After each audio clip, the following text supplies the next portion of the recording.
Hi, this is Venkat from VLA Training. Welcome to our AI for Data Analytics course. ఇక్కడ మనం first previous వీడియోలో మన జెమినీని వీటిని ఎలా యూజ్ చేసుకోవాలో చూసాము. తర్వాత న్యాచురల్ లాంగ్వేజ్ ప్రాసెసింగ్ అంటే ఏంటో చూసాం. తర్వాత ప్రాంప్ట్ ఇంజనీరింగ్ బేసిక్స్ చూసాం. ఇప్పుడు మనం వైబ్ కోడింగ్ యూజ్ చేసుకుని ఎంఎస్ ఎస్క్యూఎల్ సర్వర్లో సీక్వెల్ని ఏ విధంగా నేర్చుకోవాలో చూద్దాం. సో దీనికైతే కొద్దిగా బేసిక్ నాలెడ్జ్ ఉంటే బాగా యూజ్ అవుతుంది.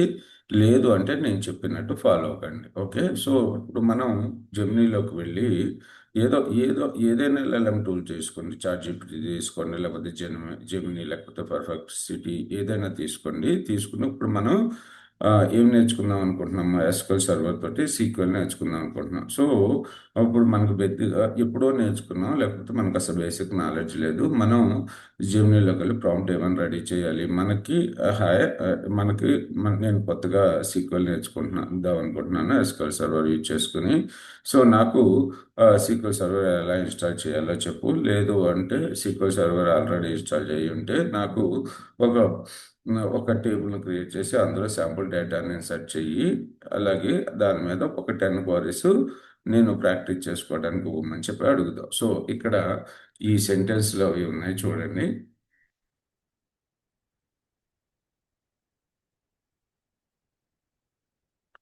Okay, act as a expert SQL instructor. I am complete beginner using the Microsoft SQL Server.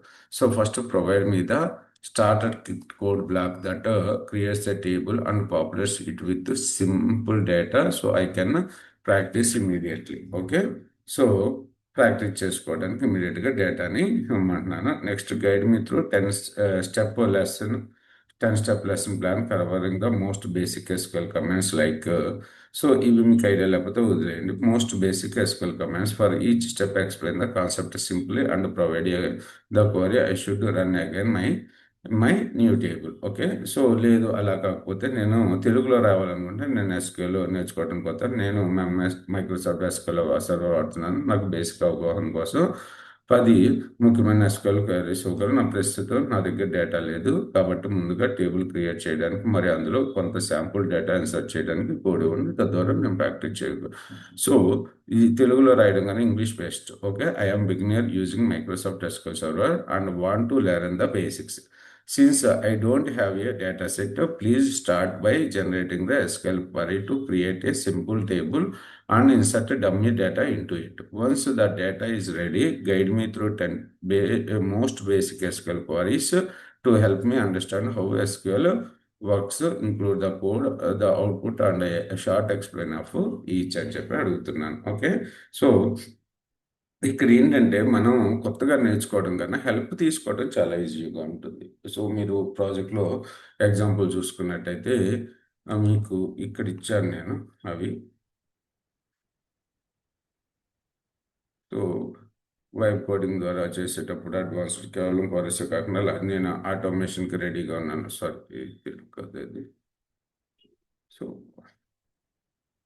I'm ready for automation, explain the stored procedures.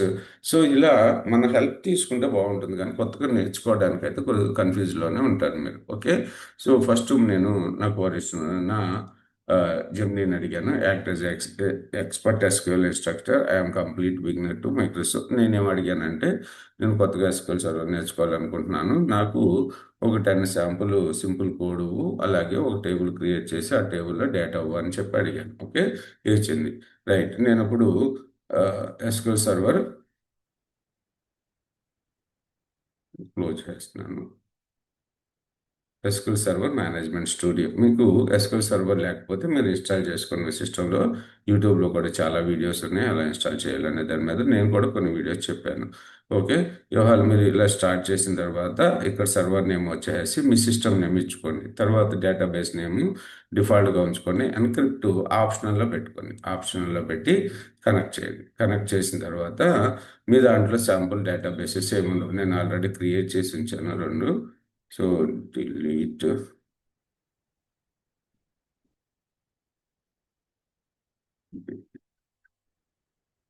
Okay, so ఇక్కడ new query ఉంది కదా, దాని మీద click చేసి create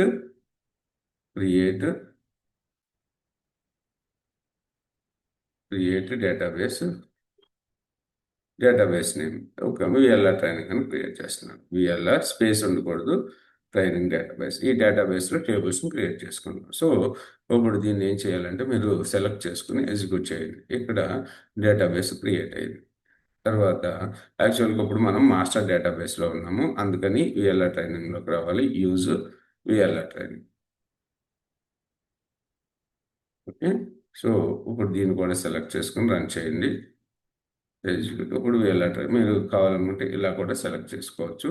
so ఇప్పుడు మనం టేబుల్ని create డేటాబేస్ని టేబుల్ని create చేయమని అడిగాం కదా, ఈ టేబుల్ని కాపీ చేసుకోండి. క్రియేట్ టేబుల్ ఒకసారి అబ్జర్వ్ చేయండి కోడ్ని, ఎలా కోడ్ రాశారు ఏంటి అనేది. క్రియేట్ టేబుల్, టేబుల్ నేమ్ ఇక్కడ వచ్చేసి మన ఫీల్డ్ నేమ్స్. ఓకే, వీటిని కాలమ్స్ అంటారు. బుక్ ఐడి, టైటిల్, ఆథర్, దీని ఏమంటారు, genre. Okay, genre, price, stock quality, publisher, year. So ఈ ఫీల్డ్స్ ఉన్నాయి మనకి, రైట్. సో ఇక్కడికి వచ్చి దీన్ని ఎంటర్ చేశాను. ఎంటర్ చేసి సెలెక్ట్ చేసుకోండి. సెలెక్ట్ చేసుకుని ఇన్సర్ట్, ఎగ్జిక్యూట్. ఇన్సర్ట్ ఇంటూ ఏంటంటే టేబుల్ని క్రియేట్ చేయలేదు నేను, టేబుల్ని క్రియేట్ చేస్తున్నాను. తర్వాత అందులో డేటాని ఇన్సర్ట్ చేస్తున్నాను. ఇన్సర్ట్. సో ఇన్సర్ట్ అయిపోయింది ఇప్పుడు మనకి డేటా. ఇప్పుడు మనకు బేసిక్ 10 క్వశ్చన్స్ అడిగాం కదా, ఆ క్వశ్చన్స్ చూద్దాము. So retrieve the everything. నాకు ఆ టేబుల్లో ఉన్న డేటా మొత్తం కావాలి. దానికి సింటాక్స్ ఏంటి, సెలెక్ట్ స్టార్ ఫ్రమ్ బుక్స్.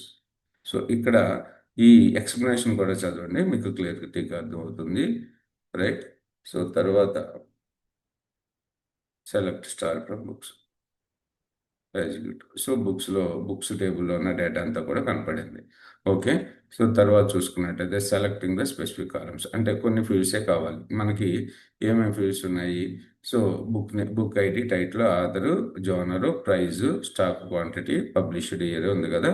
నాకు బుక్ టైటిల్, ఆథర్ నేమే కావాలి, లేకపోతే వీళ్ళు ఇక్కడ ఏమి ఇచ్చారు, బుక్ టైటిల్, ప్రైజు కావాలి నాకు. సెలెక్ట్ టైటిల్, స్టార్ ప్లేస్లో టైటిల్, ప్రైజ్ ఫ్రమ్ బుక్స్ అని ఇస్తాము. సో దాన్ని యాస్టీస్గా మీరు నేను నాలాగా ఫాస్ట్గా చేయకుండా దాన్ని కొద్దిగా రీడ్ చేయండి. రీడ్ చేసి ఓకే ఇలా తీసుకున్నారు ఇది అని చెప్పి క్లారిటీ తెచ్చుకోండి. తర్వాత ఫిల్టరింగ్ ద నెంబర్స్, అంటే నాకు మన టేబుల్లో బుక్స్ ప్రైజెస్ ఉన్నాయి కదా, నాకు ప్రైజు 10 కన్నా 12 కన్నా తక్కువ ఉన్న బుక్స్ కావాలి. 12 కన్నా తక్కువ ఉన్న బుక్స్ కావాలి కాబట్టి select star from books where price is less than 12. Okay. So దీన్ని ఇక్కడ రన్ చేస్తున్నాను. సో $12 కన్నా తక్కువ ఉన్న బుక్స్ మనకి 3 బుక్స్ ఉన్నాయి, 3 వచ్చినాయి. తర్వాత ఫిల్టరింగ్ బై ద టెక్స్ట్. ఒకవేళ మీరు ఫాంటసీ జోనర్ బుక్సే కావాలనుకుంటున్నారు, లేదా స్పెసిఫిక్ జోనర్ కావాలనుకుంటున్నారు. సో వేర్ క్లాస్ తర్వాత మన ఫీల్డ్ నేము, జోనరు, తర్వాత ఫాంటసీ ఈక్వల్స్ టు ఫాంటసీ అని రాశారు. సో ఫాంటసీ మీద 2 బుక్స్ ఉన్నాయి. తర్వాత సోర్టింగ్ ద రిజల్ట్స్. సో నాకు ప్రైజెస్ అనేవి డిసెండింగ్ ఆర్డర్లో రావాలి. మనకి బై డిఫాల్ట్గా మనం ఇచ్చిన ఆర్డర్ ఉంటాయి కదా, అలా కాకుండా డిసెండింగ్ ఆర్డర్లో రావాలి అంటే మనకి select title, price from books, కొన్ని ఫీల్డ్సే తీసుకున్నాం. From books, order by price descending. Okay, order by clause వాడాము, తర్వాత ఫీల్డ్ నేమ్ వాడాము, తర్వాత డిఈఎస్సి కీవర్డ్ వాడాము. ఒకవేళ డిసెండింగ్ ఆర్డర్ పోతే బై డిఫాల్ట్గా అసెండింగ్ ఆర్డర్లో ఇస్తుంది. Order by praise. సో 22, 20, 18 కదా, అప్పుడు మనకి అసెండింగ్ ఆర్డర్లో ఇచ్చింది. తర్వాత so limiting the results. So నాకు ఫస్ట్ 3 రిజల్ట్సే కావాలి, ఫస్ట్ 3 రికార్డ్సే కావాలి. అలాంటప్పుడు టాప్ క్లాస్ వాడుకున్నాం, టాప్ కీవర్డ్ అంటాం అనమాట.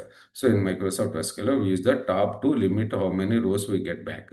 This useful when you millions of rose but only want the sample. Okay, నాకు నా టేబుల్లో చాలా డేటా ఉంది, అందుకని నాకు శాంపుల్ ఫస్ట్ 6 చూద్దాం అనుకుంటున్నా. అలాంటప్పుడు టాప్ కీవర్డ్ని యూజ్ చూసుకుంటాము.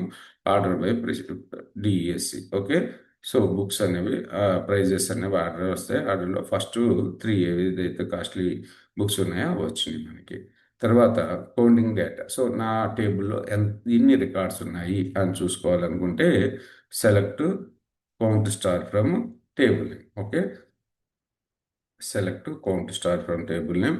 సో ఒకవేళ నాకు జనరేషన్ ఇక్కడ వరకు రన్ చేస్తున్నాను, ఎన్ని ఉన్నాయి నాకు? సో టోటల్గా 8 రికార్డ్స్ ఉన్నాయి. అలా కాకుండా జోనర్ క్లాసిక్లో ఎన్ని బుక్స్ ఉన్నాయి? క్లాసిక్లో 2 బుక్స్ ఉన్నాయి. Where genre general equals to classic, right? తర్వాత బేసిక్ మ్యాథ్. సో నాకు టోటల్ ప్రైస్ కావాలి, లేకపోతే యావరేజ్ ప్రైస్ కావాలి. సో నా దగ్గర 8 బుక్స్ ఉన్నాయి కదా, 8 బుక్స్ యొక్క యావరేజ్ ప్రైస్ కావాలి. Select average price from books. Average price ఎంత ఉంది? ఓకే, సో 14 ఉంది. So pattern matching. So pattern matching అంటే నాకు నాకు నా బుక్స్ టైటిల్స్లో టైటిల్ లైక్ పర్సంటైల్ది. సో దాతో స్టార్ట్ అయ్యే బుక్స్ ఏమో ఉన్నాయి కావాలి, మధ్యలో ఉన్న ప్రాబ్లం లేదు. ఓకే, అలాంటప్పుడు మనం పర్సంటైల్ దా వాడతాం. ఒకవేళ ఫస్ట్ పర్సంటైల్ తీసేస్తే స్టార్టింగ్ ఉన్నాయో వస్తాయి. సో పర్సంటైల్ ది. సో దీతో స్టార్ట్ అయిన బుక్స్ అన్నీ వచ్చినాయి మనకు. ఒకవేళ మిడిల్లో ఉన్న వస్తాయి, ఎందుకంటే మనం రెగ్యులర్ ఎక్స్ప్రెషన్ ఈ విధంగా రాసాం. ఓకే, సో తర్వాత grouping the data, group. So నాకు ఒక్కొక్క జోనర్లో ఎన్నెన్ని బుక్స్ కావాలో కావాలి. Select genre from count star from books wear group by genre.